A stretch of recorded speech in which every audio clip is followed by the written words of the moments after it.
نبیوں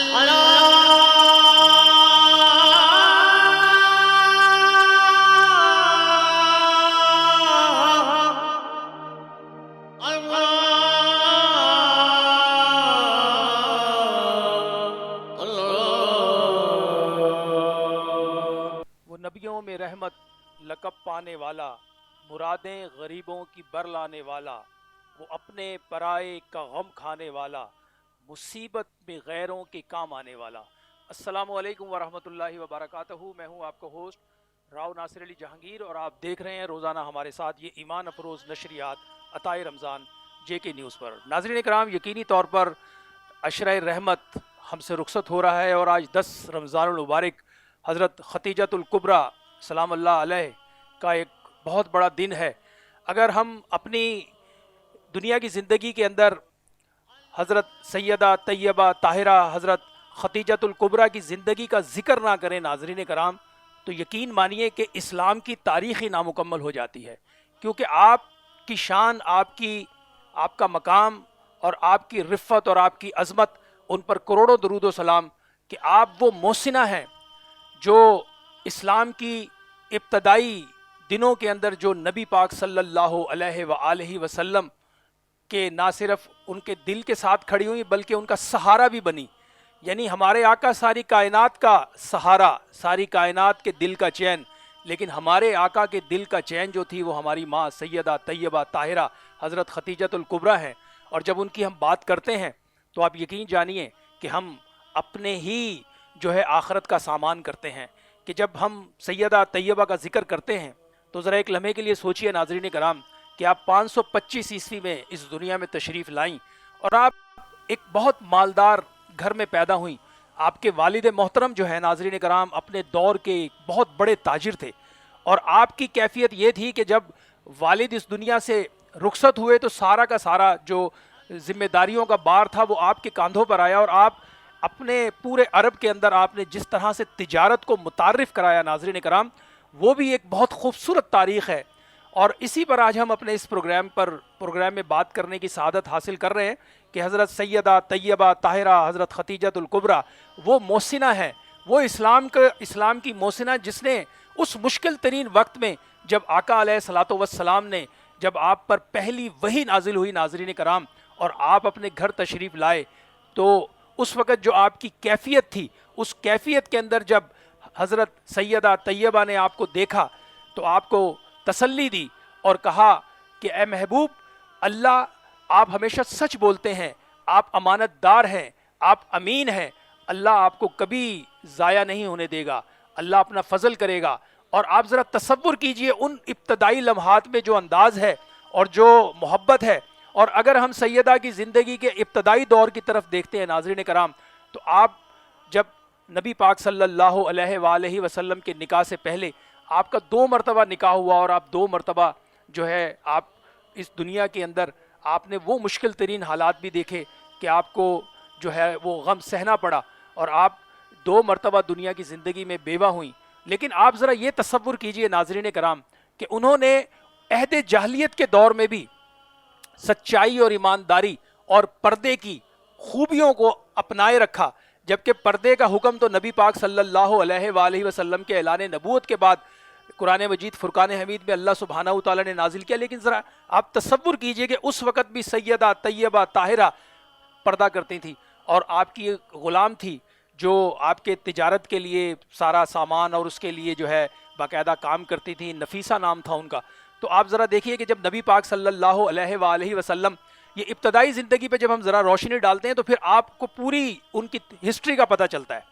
آپ ذرا تصور کیجئے ناظرین کرام، جس وقت ابتدائی دور تھا اور نبی پاک صلی اللہ علیہ وآلہ وسلم 25 سال کے تھے اور آپ کی عمر 40 سال کی تھی اس وقت، اور جب سامان تجارت کے لیے جب معاملہ ہوا اور آپ کو تجارت کے لیے سامان شام بھیجنا تھا، اس کے لیے آپ کی کوشش تھی کہ مجھے کوئی ایسا شخص ملے جو میرے سامان تجارت کو اچھے سے خوب سے وہاں لے کر جائے اور وہاں سارا معاملہ کرے۔ اور نبی پاک صلی اللہ علیہ وآلہ وسلم کے جو چچا ہیں حضرت ابو طالب، اس وقت یہ اپنے بیٹے سے، اپنے بھتیجے سے کہتے تھے کہ بیٹا تجارت کا جو کام ہے اس میں برکت ہے۔ اب آپ ذرا سوچیں اس وقت نبی پاک صلی اللہ علیہ وآلہ وسلم کو جب یہ آفر کی گئی کہ آپ ختیجہ کا سامان لے کے جائیں گے، تو آپ صلی اللہ علیہ وآلہ وسلم نے نہ صرف قبول فرمایا اور ان کا وہ سامان لے کر گئے، اور جس وقت وہ سامان لے کر جا رہے تھے ناظرین کرام، تو حضرت ختیجہ نے ان کے ساتھ اپنے غلام میسرہ کو بھی بھیج دیا۔ اب آپ ذرا دیکھیے وہ جو حالات اور واقعات ہیں، اب وہ جو ہم تصویر دیکھتے ہیں، آپ یقین کریں کہ بڑا انسان کا جو وجود ہے وہ لرز جاتا ہے کہ کیا شان ہے کملی والے کی، کیا یقین ہے کملی والے کا، کہ آپ ذرا تصور کیجئے۔ اب لوگ تو یہ کہتے ہیں جی 40 سال کے بعد اعلان نبوت کیا، اور میں یہ کہتا ہوں خدا کی قسم اگر آقا علیہ الصلوۃ والسلام کی سیرت آپ نے پڑھی ہو تو آپ یہ بات ہی نہ کریں کہ 40 سال کے بعد اعلان نبوت فرمایا۔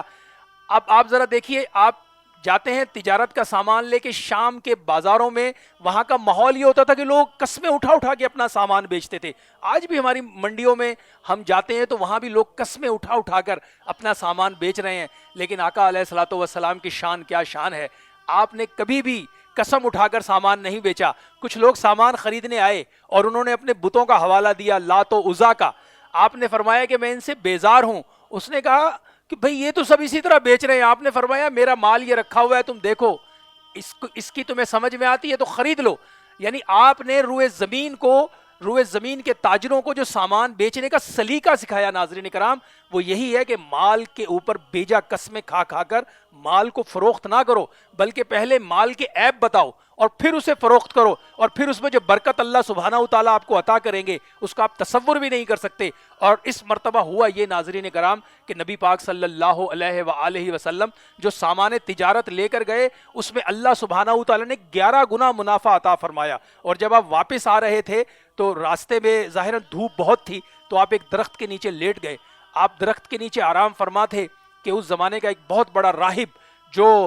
راہب اسے کہتے ہیں ناظرین کرام، جو دنیا سے کٹ کر اللہ کی عبادت میں لگ جائے، وہ عیسائی مذہب سے تعلق رکھتا تھا۔ وہ اپنی کٹیا سے باہر آ گیا اور اس نے آ کر پوچھا کہ یہ نوجوان کون ہے؟ انہوں نے کہا کہ یہ نوجوان جو ہیں محمد ہیں اور ہمارے ساتھ مال تجارت لے کر آئے ہیں۔ تو اس عیسائی راہب نے کہا کہ خدا کی قسم اس درخت کے نیچے کوئی اللہ کے نبی کے سوا اس طرح سے آرام نہیں کر سکتا، کیونکہ یہ درخت اللہ سبحانہ وتعالیٰ نے اس کو وجود ہی اسی لیے بخشا ہے کہ اس کے نیچے کوئی اللہ کا نبی ہی آرام کر سکتا ہے۔ آپ ذرا تصور کریں، راہب کو پتہ چل گیا تھا اس زمانے میں کہ یہ اللہ کے نبی ہیں، لیکن ہمارے ہاں کچھ لوگ آج بھی اس دنیا کی زندگی میں یہی کہتے ہیں کہ جی وہ 40 سال تک تو انہوں نے نبوت کا اعلان ہی نہیں کیا، وہ نبی تو بعد میں بنے۔ تو ذرا اپنی اداؤں پہ غور کریں۔ خدا کی قسم آقا علیہ الصلوۃ والسلام کی حقیقت تو سوائے رب کے کوئی جان نہیں سکتا، لیکن جو وہ بتا گئے ہیں وہی ہمارا ایمان ہے۔ آپ فرماتے ہیں جب آپ سے سوال ہوا یا رسول اللہ آپ کو نبوت کب عطا ہوئی؟ آپ نے فرمایا جب آدم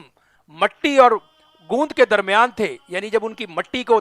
اللہ سبحانہ وتعالیٰ تخلیق فرما رہے تھے، آپ نے فرمایا میں اس وقت بھی نبی تھا۔ ذرا تصور کریں ناظرین کرام، یہی ہمارا ایمان اور یقین ہے۔ اور جب آپ واپس آئے تو 11 گنا جو منافع ملا، اور پھر جب غلام نے آ کے جو نبی پاک صلی اللہ علیہ وسلم کے احوال ہماری ماں سیدہ طیبہ طاہرہ حضرت ختیجۃ الکبریٰ کو بتائے ناظرین کرام، تو انہوں نے یقینی طور پر ان کے دل میں تو پہلے سے یہ چاہت تھی اور آپ کی یہ خواہش تھی کہ مجھے اللہ سبحانہ وتعالیٰ اس کالی کملی والے کے نکاح میں لے آئے اور مجھے اس سعادت سے سرفراز فرمائے۔ اور ناظرین کرام ذرا اس وقت دیکھیں، اس وقت عرب کے بڑے بڑے سردار، ان کی یہ دل کی آرزو تھی کہ کسی طرح سیدہ طیبہ کے خاندان میں ان کا نکاح ہو جائے، کیونکہ آپ بہت بڑے خاندان سے تعلق رکھتی ہیں، اور آپ کا چونکہ تعلق خاندان قریش ہی سے ہے، لیکن 4 نسلوں 4 جو پشتوں کے اوپر جا کر نبی پاک صلی اللہ علیہ وآلہ وسلم سے مل جاتا ہے۔ تو ذرا تصور کیجیے جب آپ نے اپنی لونڈی کو بھیجا پیغام دینے کے لیے نبی پاک صلی اللہ علیہ وآلہ وسلم کی بارگاہ میں، وہ حاضر ہوئیں اور فرمایا کہ محمد صلی اللہ علیہ وآلہ وسلم، ہماری جو مالکہ ہیں ختیجۃ الکبریٰ وہ آپ سے نکاح کرنا چاہتی ہیں۔ تو آپ ذرا تصور کریں جب اس وقت کے عرب کے بڑے بڑے سردار جن کو ایک تنتنا حاصل تھا، جو ایک بڑی یعنی کہ مال و زر کے اعتبار سے ایک بڑی اس کے اوپر تھے، اور نبی پاک صلی اللہ علیہ وآلہ وسلم کے پاس جب یہ پیغام گیا تو آپ صلی اللہ علیہ وسلم نے بڑے اطمینان سے اس پیغام کو سننے کے بعد فرمایا کہ یہ پیغام تم لائی ہو یا تمہاری مالکہ نے تمہیں دیا ہے؟ تو اس نے کہا کہ میری مالکہ نے ہی مجھے کہا ہے کہ اللہ کے نبی کہ وہ آپ سے نکاح کرنا چاہتی ہیں۔ تو آپ نے فرمایا ٹھیک ہے، میں اپنے چچا سے مشورہ کر کے جواب دوں گا۔ ذرا تصور کیجئے، نبی صرف اللہ کے حکم کا پابند ہوتا ہے، لیکن آپ کو اور ہمیں اور قیامت تک کے مسلمانوں کو یہ تعلیم دینا مقصود تھی ناظرین کرام کہ بڑوں کو جب ہم اپنے فیصلوں میں شامل کرتے ہیں تو وہ فیصلے پائیدار بھی ہوتے ہیں اور اس پہ رحمت بھی ہوتی ہے. جیسے آج کل کے نوجوانوں کو ہم دیکھتے ہیں کہ جناب اگر کہیں انہوں کو شادی کرنی ہو تو ان کو اتنی جلدی ہوتی ہے, وہ ماں باپ کو, بہن بھائیوں کو بھی جو ہے تکلف میں لانا نہیں چاہتے. اور آج کا جو نوجوان ہے وہ دیکھیں نا, ایک ذرا سا کوئی معاملہ ان کے ساتھ ہو جائے تو وہ کتنی جلد بازی کا مظاہرہ کر رہے ہوتے ہیں. لیکن یہاں تعلیم یہ ہے کہ جس رشتے کو خود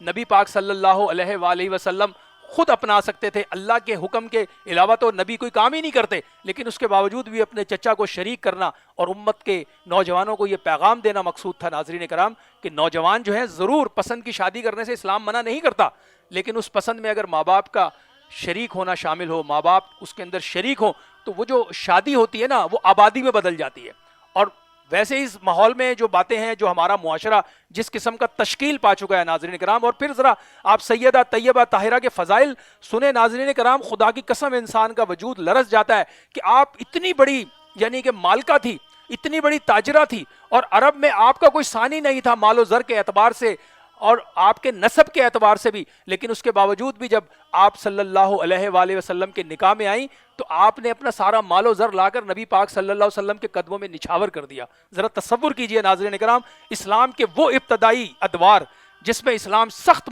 مشکلات سے دوچار تھا, اس وقت سیدہ طیبہ طاہرہ کا مال اسلام کی بنیادوں میں خرچ ہوا ہے. ناظرین کرام, ہم کیسے ان کے کسی بھی ایک احسان کا بدلہ اتار سکتے ہیں؟ یہ امت قیامت تک کے مسلمان حضرت طیبہ سیدہ طاہرہ حضرت خدیجۃ الکبریٰ کے احسانات کا بدلہ نہیں اتار سکتے. ناظرین کرام, ذرا تصور کریں, جبکہ آپ کی اپنی زندگی میں درجنوں لونڈیاں تھیں, غلام تھے, آپ کے کام کاج کرنے کے لیے سینکڑوں لوگ ہم وقت تیار رہتے تھے, لیکن جب آپ کاشان نبوت میں آئیں, جب نور مصطفیٰ کے گھر میں داخل ہوئیں, تو ناظرین کرام ذرا یہ بات بھی تو ہمیں سوچنی چاہیے نا کہ حضرت بی بی خدیجۃ الکبریٰ اپنے دستے مبارک سے روٹیاں بنا کر سرکار کو پیش کرتی, اپنے ہاتھ سے ان کے کپڑے دھوتی, اپنے ہاتھ سے سارے گھر کے کام کرتی, جھاڑو لگاتی. یہ امت کے لیے ناظرین کرام پیغام ہے, امت کے لیے, امت کی بیٹیوں کے لیے. آج کی بیٹیاں جو ہیں وہ گھروں میں جاتی ہیں تو وہ سوچتی ہیں ہم پہلے دن ہی مالکہ بن جائیں. ایسا نہیں ہے. اللہ سبحانہ وتعالیٰ نے جو رنگ لگائے ہیں نا ناظرین کرام, وہ لگائے ہی اس مشکل سے گزرنے کے بعد ہے انسان کے. ہمیں آج کی اس ماؤں کو, بہنوں کو, بیٹیوں کو اگر کوئی تربیت لینی ہے, کوئی اپنی زندگی کے اندر نکھار لانا ہے, کوئی سمت سیدھی کرنی ہے, تو ناظرین کرام کسی مغرب اور مشرق میں دیکھنے کی ضرورت ہی نہیں ہے. ہمارے پاس تو وہ سیرت ہے, وہ راستے ہیں جو خدا کی قسم جن پہ فرشتے کھڑے ہو کے سلام پیش کرتے ہیں. اور حضرت طیبہ سیدہ طاہرہ حضرت خدیجۃ الکبریٰ کی جو سیرت ہے ناظرین کرام, وہ آج کے نوجوان بیٹیوں کے لیے اور آج کی بہنوں کے لیے اور آج کی ماؤں کے لیے وہ راستہ ہے جس راستے پر چل کر ہم اپنی قبروں کو بھی روشن کر سکتے ہیں اور دنیا کی زندگی بھی ہم ایک خوبصورت زندگی گزارنے میں کامیاب ہو سکتے ہیں. کیونکہ آپ نے یہی تعلیمات دی کہ بیوی کو شوہر کی خدمت اور اس کی جو مودت کا معاملہ ہے وہ اس پر ہمیں چلنے کی ضرورت ہے. اور یہی ہمارا معاشرہ ہے ناظرین کرام. آج ہمارے معاشرے کے اندر جو حالات ہیں, جو واقعات ہیں, یقینی طور پر یہ ہمارا رمضان المبارک کا ایمان افروز جو سیگمنٹ ہوتا ہے, اس میں ہم خصوصی طور پر آپ لوگوں کے ساتھ مختلف موضوعات پر بات کرتے ہیں. اور اس وقت پروگرام میں ایک مختصر سا وقفہ ہے, وقفے کے بعد اپنے مہمانوں کے ساتھ آپ کا تعارف کراتے ہیں اور آج سیدہ کے فضائل پر ہم مزید گفتگو کریں گے. تمام دوست احباب جڑے رہیں اس ایمان افروز نشریات عطائے رمضان ود راؤ ناصر علی جہانگیر.